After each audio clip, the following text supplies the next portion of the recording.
اب یہ جو ایکشنز ابھی جو ناہید کی ہم بات کر رہے ہیں، اب جتنے بھی ہائی پیس والے بالرز آئے ہیں، انجریز تو ان کو ہوئی ہیں. مجھے نہیں یاد پڑتا کہ کوئی بھی ایسا ایکسپریس پیس والا بالر ہو جس کا کیریئر ایسا گزرا کہ اس کو انجریز نہ ہوئی ہوئی ہو. کچھ ایکشن ریلیٹڈ تھی، کچھ ویسے ہی اسٹریس کی وجہ سے بھی ہوتی تھی.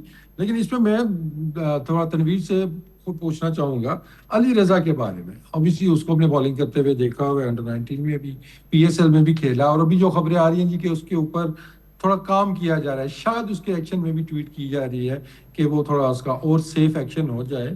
تو اس کے کیا مطلب چانسز ہیں؟ مطلب اس کو علی رضا کے ایکشن کو تنویر کہاں دیکھتے ہیں؟ اور جو بات چل رہی ہے جی کہ اس کی ٹانگیں پتلی ہیں، جو ویک ہے اس کو ذرا ہم تگڑا کر رہے ہیں، تو اس پہ بھی تنویر کا کیا خیال ہے ذرا؟ اچھا دیکھیے، یہ چیز، اس چیز پہ میں اتنا زیادہ نہیں جاتا کہ جس کی ٹانگیں پتلی ہیں تو وہ لمبی بولنگ نہیں کر سکتا. یہ ایک نیچرل بھی ہوتا ہے، ایسا نہیں ہے. کچھ لوگ ایسے ہوتے ہیں جو جم ورک کر کے، ٹریننگ تگڑی کر کے اپنے مسلز کو ہیوی کرتے ہیں، جان لے کے آتے ہیں، ٹھیک ہے، وہ اس طرح کمفرٹیبل ہوتے ہیں. کچھ اب اگر علی رضا کی ٹانگیں پتلی ہیں تو اس کا مطلب وہ نیچرل ہے نا، پھر نیچرل پیس ہے نا اس کے پاس. ٹانگیں تو پتلی ہیں، جسم بھی پتلا ہے، بالکل لین ہے، تو پھر پیس کیسے ہو گیا اتنا تیز؟ وہ ایک نیچرل ہے. تو نیچرل جو تیز ہوتا ہے، تو اس کا مطلب محمد زاہد ہمارے سامنے اتنی بڑی مثال ہے، کون سی اتنی بڑی ناہید رانا، کون سی اتنی بڑی ان کی وہ فٹنس تھی، لیکن یہ تیز گیند کرتے، یہ نیچرل ہے. لیکن ٹریننگ ضروری ہے، اس میں کوئی شک نہیں ہے. اس کے ساتھ ساتھ ہم نے اب اس کا ایکشن، اگر جو بھی اس پہ کام ہو رہا ہے، جو مجھے ایسا لگتا ہے کہ ابھی بھی تھوڑا سا وہ جب گیدر پہ جاتا ہے ہلکا سا وہ باہر نکلتا ہے، تھوڑا سا اندر جا کے وہ باہر نکلتا ہے.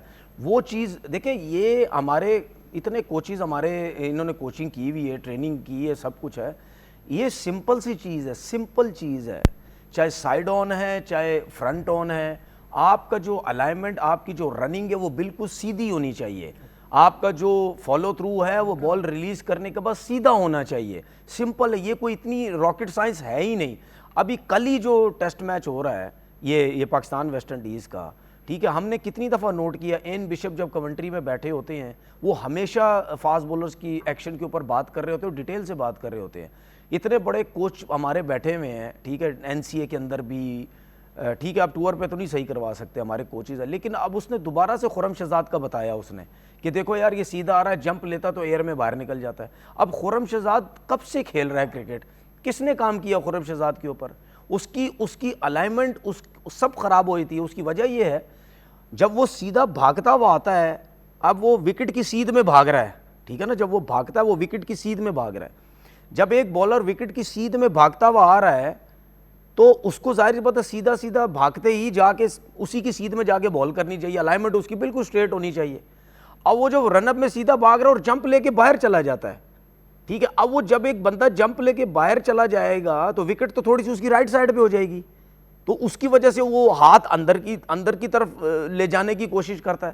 تو اوپر کا پورشن تو اس کو ٹیڑھا ہو گیا نا، پھر اس نے جمپ لے کے باہر گیا اور اوپر کا پورشن اس کا ٹیڑھا ہو گیا، اندر کی طرف چلا گیا، کیونکہ وکٹ اندر کی طرف ہے تھوڑی سی، تو کیا اس کو انجری نہیں ہو سکتی؟ تو یہ چیزیں مجھے نہیں سمجھ آتی، یہ کیا مطلب دیکھ رہے ہیں، کام چلا رہے ہیں، یا کچھ لوگ ایسے کوچنگ سٹاف میں بیٹھے ہوئے ہیں وہ یہ کہتے ہیں کہ یار اب کرکٹ نا بہت بدل چکی ہے، اب ایکشن اکشن پہ کام کرنے کی ضرورت نہیں ہے.